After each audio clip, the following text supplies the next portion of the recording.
नमस्कार दोस्तों, आप सबका स्वागत है मेरे यूट्यूब चैनल पे। मित्रों, भारतीय संविधान में बालकों की सुरक्षा को लेके, बालकों के हित में कानून बनाने की बात की गई है। मौलिक अधिकार सेक्शन में है कि राज्य जो है बच्चों के लिए विशेष कानून बना सकता है, बच्चों के हितों के लिए।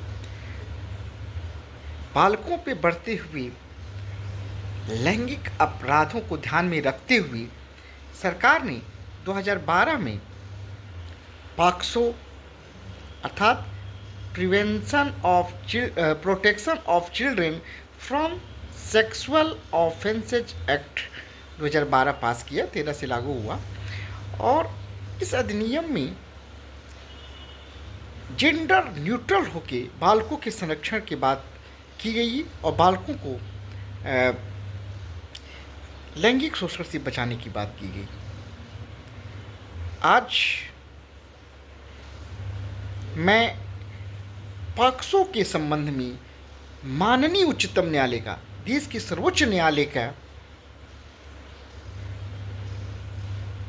के विविध निर्णयों की चर्चा करूंगा, जिसने इस अधिनियम के प्रवर्तन को एक दिशा प्रदान किया। शुरुआत में लेटेस्ट जजमेंट से करूंगा, जो भी लेटेस्ट जजमेंट्स हैं और जो महत्वपूर्ण है। शुरुआत करते हैं स्किन टू स्किन केस के रूप में प्रसिद्ध बॉम्बे हाईकोर्ट के एक महत्वपूर्ण निर्णय का, जिसमें बॉम्बे हाईकोर्ट ने ये कहा कि यदि कपड़े के ऊपर से किसी बच्चे का कोई अंग टच किया जाता है तो इससे भी पॉक्सो का नहीं बनेगा। इसके लिए स्पष्ट रूप से स्किन टू स्किन टच होना आवश्यक है। बड़ा विरोध हुआ, आप सभी इससे अवगत भी होंगे। इसी के खिलाफ माननीय उच्चतम न्यायालय में याचिकाएं दायर हुई और अटॉर्नी जनरल फॉर इंडिया बनाम सतीश और अन्य 2021 का ये केस है। Supreme court cases online page संख्या 1076 पे आप इसको देख सकते हैं। इस पे सुप्रीम कोर्ट की 3 जजों की बेंच ने बॉम्बे हाईकोर्ट के फैसले को पलटते हुए कहा कि पॉक्सो एक्ट के तहत यौन हमलों के लिए आरोपी और पीड़ित के बीच स्किन टू स्किन अर्थात त्वचा से त्वचा संपर्क होना आवश्यक नहीं है। यदि सेक्सुअल इंटेंट है तो पॉक्सो लागू होगा।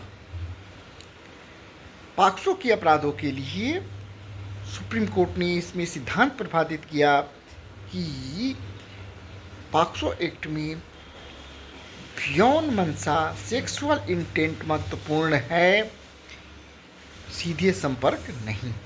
इसलिए स्किन टू स्किन टच का बॉम्बे हाई कोर्ट का फैसला सुप्रीम कोर्ट ने पलट दिया।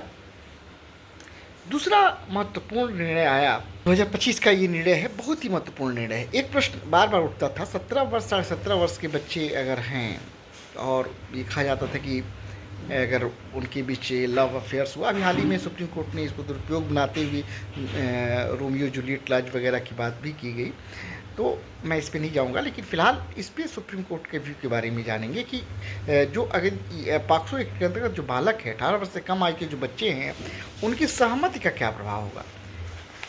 तो इस पे माननीय उच्चतम न्यायालय ने in right to privacy of adolescent के मामले में यह सिद्धांत प्रतिपादित किया कि यदि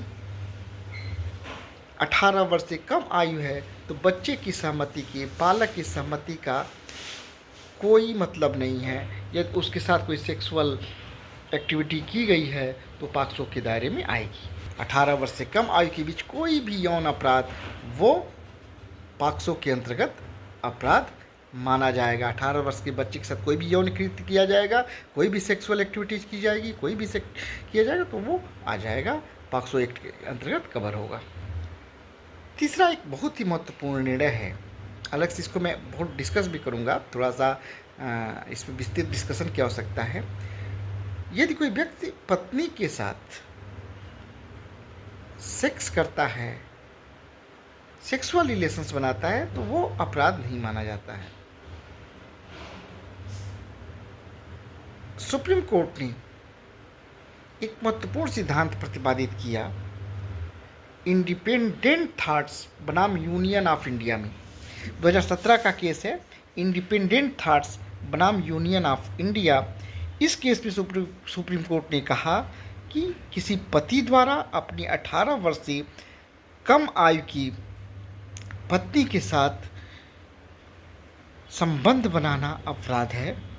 यदि संबंध बनाया जाता है तो वो पॉक्सो से कवर होगा और पॉक्सो तथा आईपीसी के अंतर्गत बलात्कार माना जाएगा।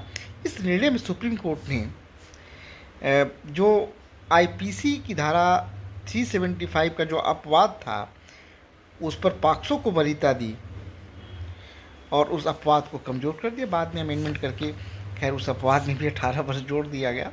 तो पहले ये था कि 15 वर्ष से कम की नहीं है तो उसको नहीं माना जाता था अपराध, लेकिन अब हो गया कि 18 वर्ष से कम आयु की पत्नी के साथ यदि कोई पति सेक्सुअल रिलेशंस बनाता है तो वो अपराध माना जाएगा।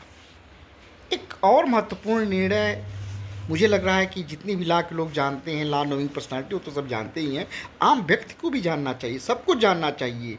ये बहुत ही महत्वपूर्ण निर्णय है, इसका बहुत प्रचार प्रसार होना चाहिए और वह निर्णय है निपुण सक्सेना बनाम भारत संघ 2019 का केस है ये। और इस केस में माननीय उच्चतम न्यायालय ने बहुत ही महत्वपूर्ण सिद्धांत प्रतिपादित किया और कहा कि पीड़ित की पहचान की सुरक्षा जरूरी है। पीड़ित की पहचान को जो है वो सार्वजनिक नहीं करना चाहिए। पीड़ित की पहचान किसी भी प्रकार से, चाहे नाम, फोटो, स्कूल पता, किसी भी प्रकार से जो है वो नाम सार्वजनिक नहीं होना चाहिए। सुप्रीम कोर्ट और माननीय उच्च न्यायालयों ने कहा है कि जजमेंट में भी पीड़िता के काल्पनिक नाम का प्रयोग करना चाहिए। पीड़िता या पीड़ित जो भी हो, बालक हो, उसके काल्पनिक नाम का प्रयोग करना चाहिए। ऐसा भी जजमेंट आ चुका है। लेकिन मुख्य रूप से सबको जानना चाहिए, मीडिया कर्मियों को जानना चाहिए कि यदि खासकर सोशल मीडिया पे बहुत लोग एक्टिव रहते हैं और वो लोग उजागर कर देते हैं, उनको भी जानना चाहिए कि ये इसको अपराध माना गया, इसके लिए दंड की भी प्रावधान किया गया और ये कहा गया कि पीड़ित की पहचान को उजागर नहीं करना चाहिए। पीड़ित को पहचान को उजागर करना अपराध होगा। तो ये कुछ महत्वपूर्ण निर्णय थे पॉक्सो पे। इसका मैं द्वितीय भाग भी वो करूँगा। आज बस इतना ही। मुझे उम्मीद है कि आपको ये जानकारी अच्छी लगी होगी। आप सबसे मैं रिक्वेस्ट करूँगा कि आप इसको डिस्कशन पॉइंट बनाइए, अपने विचार रखिए कि आपके क्या विचार हैं। मेरे चैनल को लाइक करिए, सब्सक्राइब करिए, अपने दोस्तों से भी सब्सक्राइब कराइए और शेयर करिए। धन्यवाद दोस्तों, नमस्कार।